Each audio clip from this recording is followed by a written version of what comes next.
So I'm going to cover the Tesla news later today. Actually, it's 7:45 instead of the middle of the afternoon as I usually do on Saturday. That'll give me more time to collect all of the Tesla news. And by the way, there's some really good Tesla news that I'll be reporting on tonight. Then in the middle of the day, Phil Beisel will be hitting us. And when I say middle of the day, that'll be probably around 4 o'clock, something like that. We'll have Phil Beisel coming on talking about the upcoming June release of these robotaxis, etc. That'll be a lot of fun. All right, so that's what we're got on schedule for today. But this morning, I wanted to help you have a wonderful weekend. I wanted to help put your minds at ease about this whole tariff nonsense and about what it's doing to markets and whatnot, because the more I thought about it, the more I listened to the All In podcast last night, and the more that I went back in history and took a look at things, it's just nothing to worry about at all. It's really, really not. No matter what the mainstream media would have you believe, no matter what the fear mongers are trying to say, I just want you to listen to my thoughts here just for a few minutes. So, one of those stories, the Larry Summer last night on the All In podcast used this story, and the story has been used by others to try to minimize the impact of having big trade deficits. Big trade deficits seem benign, but they're not. So the story goes something like this. Gee whiz, I have a trade deficit with my grocery store down the street.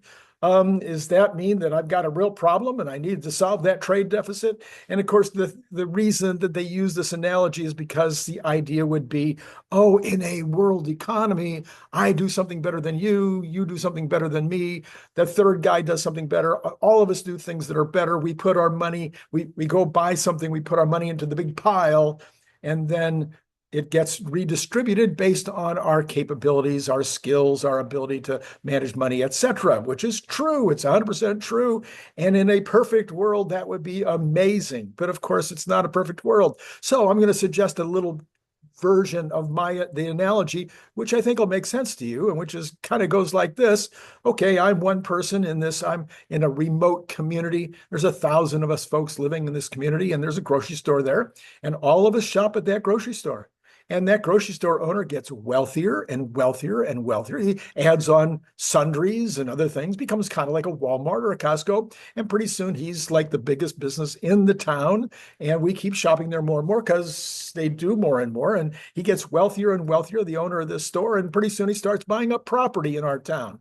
Yeah, he does. He buys up property, and as anybody whose house comes for sale, hey, he just buys it. He buys all the vacant lots. He buys the farmland.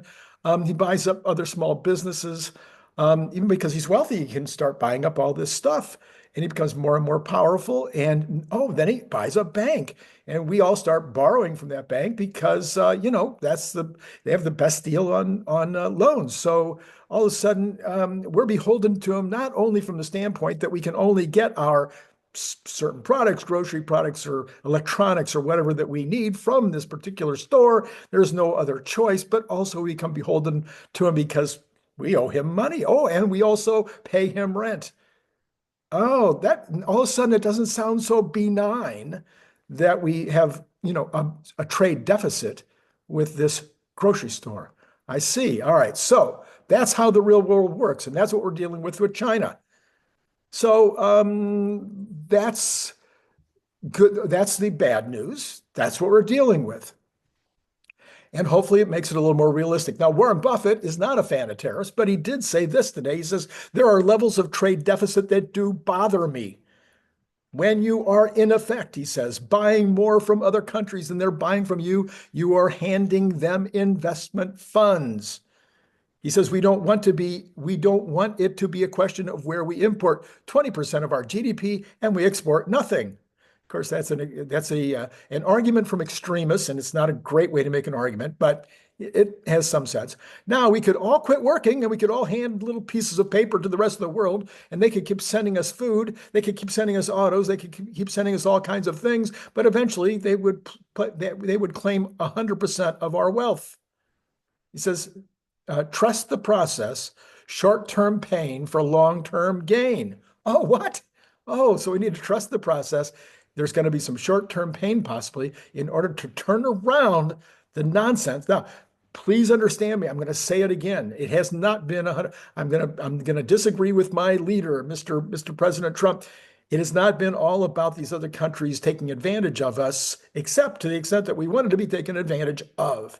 We were perfectly happy to buy cheap goods from wherever we could find them on the planet, and China happened to be the most recent one where we could get those cheap goods, but it's lots of other places as well. It wasn't just buying things because they were better at it. It was buying things from them because they were cheaper. And so we're paying the price for that now. Well, okay, but what about the 10-year yield that is out of control? What are we going to do about that, Randy? Well, this is from Barron's this morning. The yield on the U.S. 10-year Treasury note surged above 4.5 early Friday before pulling back a bit. Long-term bond rates sold off this week after briefly falling below 3.9 on April 4, but that was only less than 2 weeks ago. Okay, this gut-wrenching volatility will likely continue in the short term. Mike Clougherty, a rates strategist with UBS, said in a video to clients early this week that hedge funds and other institutional investors were likely forced to sell bonds to raise cash as stocks were plunging ever more dramatically. The panic may be over soon following the 90-day reprieve that Trump gave all nations but China on his so-called reciprocal tariffs. Though a baseline tariff of 10% remains, and everybody seemed to be perfectly fine with that 10%. In the short term, as liquidity improves, some of those recent movements will get reversed. You'll see long-term rates come down as a normalization trade, he said. With this in mind, the 10 years yield is more likely to eventually edge back towards a level that begins with a 3 than it is to keep surging and rise above 5. So you see, let's go back just a little bit further. 10-year yields, treasuries were at 4.5 in February. Oh, in February of this year? Let's see, February, March, April. Oh my goodness, that was only 2 months ago. And then if you'll watch my show every day, you'll know that they were slowly coming down, and I was encouraging them. Come on, let's get down to 3.75. And they got down to like 3.91. And then we got into this, but the last part of that, dropping down from like 4.1 to 3.9, that happened like overnight as well. So the actual move here has been from 4.1 to 4.5. That's the real move. That isn't a very big move. So we got to look at the history and we got to keep things in perspective. Well, then there was this morning from CNBC, just breaking. Smartphones and computers are among many tech devices and components that will be exempted from the reciprocal tariffs imposed by President Donald Trump, according to new guidance from U.S. Customs and Border Protection. I'm surprised he didn't tweet that or put that out on Truth Social or put it out on an X post. The guidance, issued late Friday afternoon, comes after Trump earlier this month imposed 145% tariffs on those kind of products. Well, that would have made iPhones, pretty expensive. The guidance also includes exclusions for semiconductors, solar cells, flat panel TV displays, flash drives, and memory cards.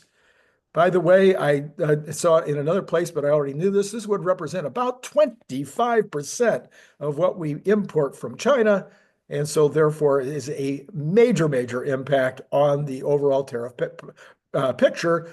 Barring other news over the weekend, this alone probably will cause the stock market to have a good rally on Monday morning. These products could eventually be subject to additional duties, but they are likely to be far lower than the 145%.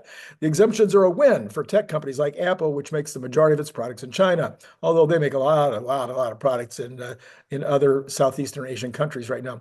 This is a dream scenario, says Dan Ives, global head of technology. Smartphone chips being excluded is a game-change scenario when it comes to the China tariffs. He added that the tariffs have been a black cloud over tech since the day of liberation. Well, Dan Ives, you panicked, man.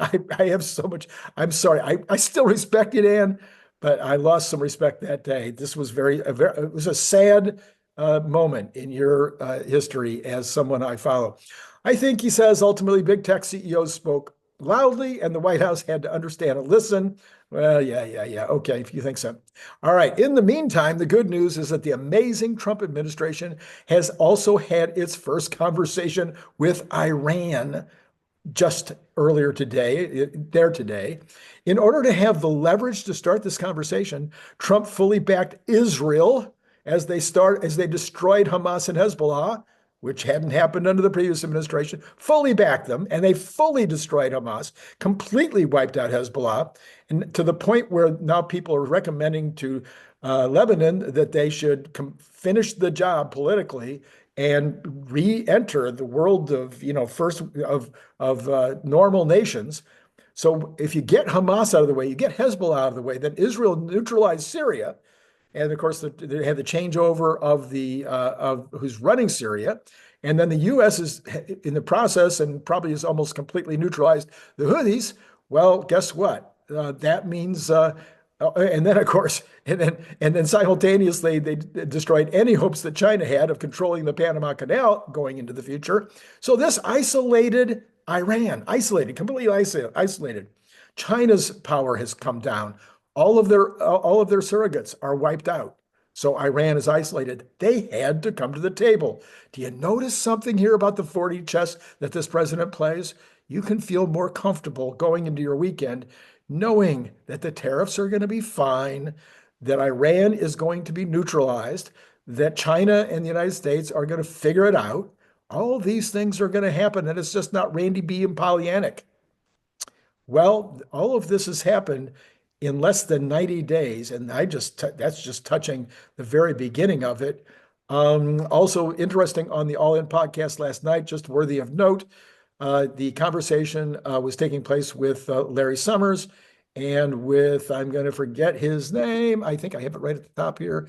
So Ezra Klein, both of whom are liberals. Ezra Klein has just written a book about abundance. Ezra Klein's theory on abundance is not that different than yours and mine. Well, I think what yours and mine is, but let's say Elon Musk's theories of abundance, which suggests that government has to get out of the way, that they make far too many regulations and things that get in the way of, Ezra says, even get in the way of their own plans. So they set up the plan and then they create roadblocks that keep those plans from happening. So a lot of what Ezra Klein had to say in his book makes sense to me. The part that doesn't make sense, he still believes government's in the best position to do the things that private enterprise can do so much better. And this is where he needs to be fully red-pilled. Last night at the end, they suggested to him, the other members of the panel on All In Podcast said, hey, sounds to us like you're actually a Republican already. Why don't you just change parties instead of trying to change the Democrats? Why don't you just come over and help us get America to be the strongest, greatest country again? Well, whatever about the again, I think is a great slogan. I've never thought too much about the concept. Why do we need to make America great again? America's still great. Okay, it has been great, even though it might have had setbacks. I mean, come on, let's get serious. The setback of having those horrible balance of trade problems and those horrible deficits and the massive debt is not good. And that was many, many presidents on both sides to blame for that, and you and me to blame for it for not voting the fools out in the first place. All right, remember, coming up later, you've got Phil Beisel around 4 o'clock, I'd say, and then 7:45, I will be back with Tesla news of the day. And then last night, we had Larry Goldberg on, of course, and then Brian Wong. I will put cards up for both of those, and you could like what you just heard. If you did, you could subscribe, you could hit notify, and you could join Patreon. You could buy a bottle opener. So all kinds of ways you can support the channel, and I appreciate you for just watching, but additional support is helpful. This is not a massively profitable enterprise yet, and it should be. It should be. All right. It's been great talking to you.